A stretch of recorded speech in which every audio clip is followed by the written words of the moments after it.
Hi everyone, it's Simon Keeling here, and it is Wednesday the 12th of December. Thanks again for watching weatherweb.net. As always, the site's get free of charge by you coming back and using the videos, viewing the videos regularly, using all the charts that you see around the screen here, and by telling your friends about us by using the advert. That's what keeps it all free of charge, so thank you for doing that. Watching a big change taking place really over the next couple of days as milder air comes in. It's been well predicted. The models picked up on it sort of 10 days or so ago, and that's what's going to happen. Milder air is coming in.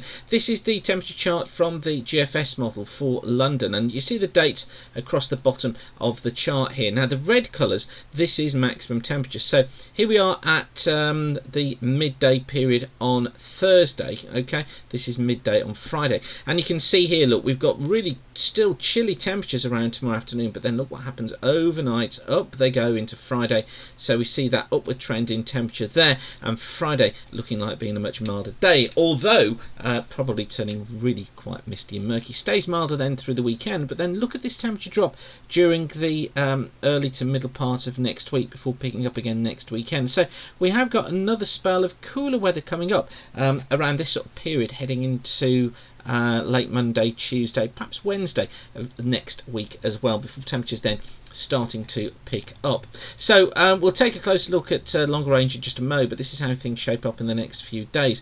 This is the chart for this afternoon. Still got a ridge of high pressure over the top of us. Looks as if it still hangs around through the course of tonight. Now what it's going to do tonight, because it drifts further eastwards and we get more of the southeasterly flow, I think we are going to be seeing some very low temperatures. Could be down to a -7 across parts of England tonight, could be down to -14 across the snowfields of central Scotland, and we need to watch for a risk of fog across particularly northeastern parts of England and the northern Midlands. So some pretty dodgy weather to come tonight, but notice all of this rain out here towards the west. We've got some cloudier conditions moving in, although this area here is actually some snow, which is going to be affecting Scotland through the course of Thursday.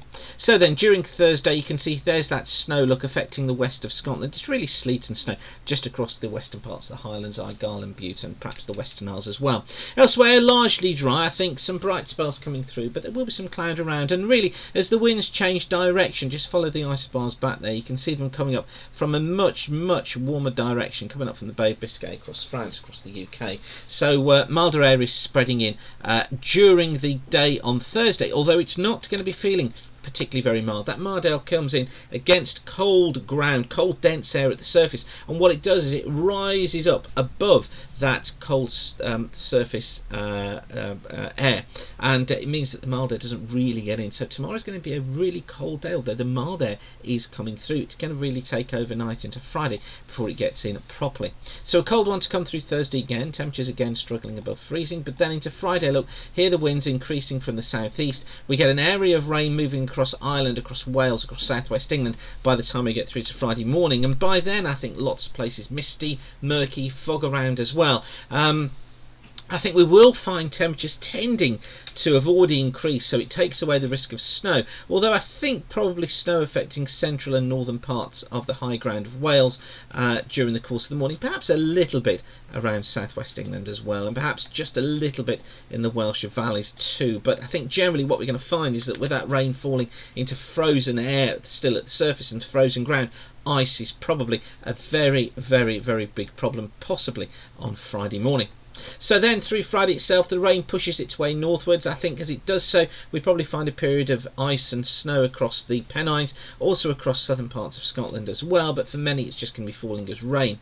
And the rain perhaps reluctant to clear away from East Anglia and southern England during Friday daylight hours, but it will eventually clear, and then we find some clearer, brighter weather coming into the west by just as we see the sunset on Friday afternoon. But will still be rain, sleet and snow across Scotland even then.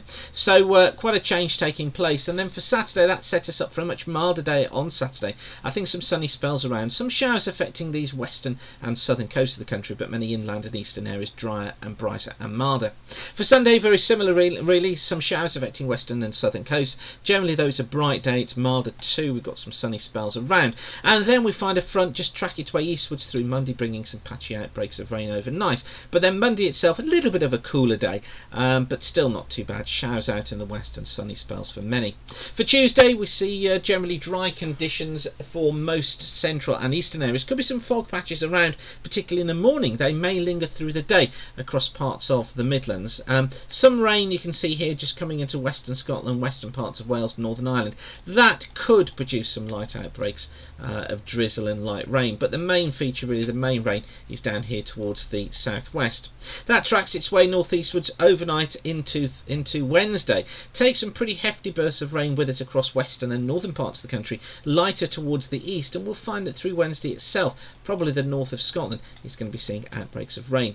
This ridge of high pressure moving into the south end, but then look, we've got another front out here. This is yet another warm front that's developing itself down towards the southwest. That's going to be moving its way northeastwards through Wednesday afternoon, and it develops, or the GFS wants to develop it, look into like a little vicious area of low pressure. Now we need to watch this one, because if this does get going, it's certainly in the left exit region of the jet, so it has the potential for development. It could bring quite stormy, wet conditions across southern Ireland, tracking through Wales, through northern England as well. So we just need to watch how that develops as it moves its way northeastwards over the next few days, and as it heads out into the North Sea, so it may try and drag in some cooler air behind it by the time we're getting in towards late next Thursday into Friday. And if we take a look at the GFS ensemble, this is the temperature graph from the GFS ensemble, you can see that it does a similar thing. Look, here's the temperature rise this weekend, but then look, here it is kind of trying to fall off again middle to the later part of next week, look, and this is the cooler weather trying to get in, although it doesn't really pick out it that well. But it's quite interesting to see what the GFS does look in the lead up to Christmas. It makes things cooler heading into Christmas Eve and Christmas Day, and taking us through into Christmas week. So it's interesting just to see what the GFS is seeing there. This is the GFS day to day, and 12-hour steps on these charts. So if we just go through them, you'll see the weather of the next few days. There's low pressure in the Atlantic dominating things. Look, here's rain spreading in during the middle to latter part of next week. There's the area of low pressure heading into next weekend, and look, as it slips southwards, it tries to bring winds back in to the east, so it's trying to make the winds more easterly, bringing those cooler conditions heading in towards Christmas Eve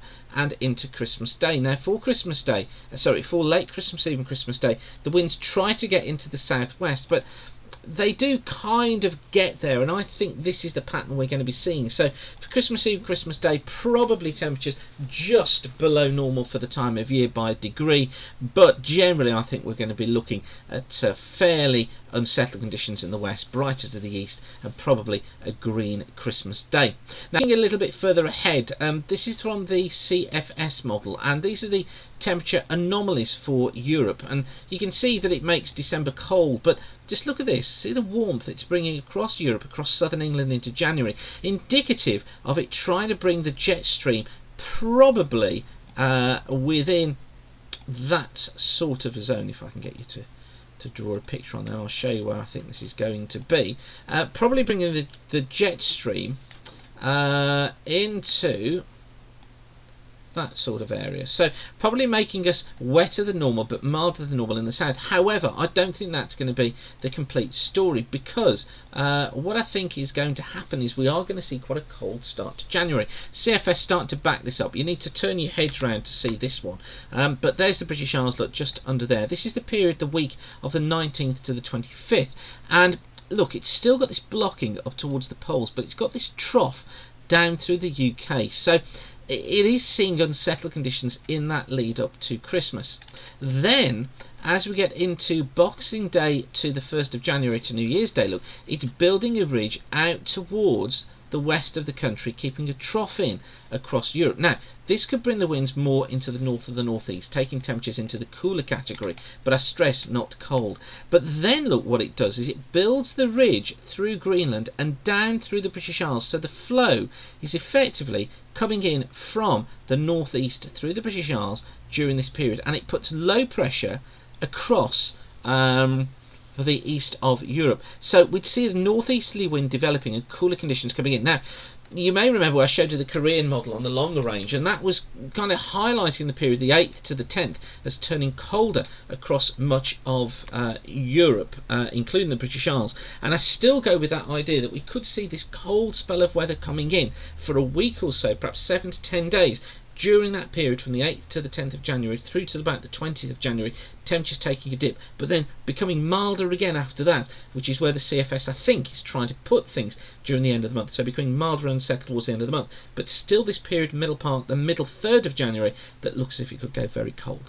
So, lots of information there for you. Hopefully that's been useful once again. As I said at the beginning, the site's get free of charge by you coming back and using the site and telling your friends about us. You can follow us on Twitter at Weather School, follow us on Facebook by doing a search for Weather School, and by coming back, using the site, using the adverts, that's what keeps us all free of charge. So, once again, thanks for watching and keep the sun shining. Bye for now.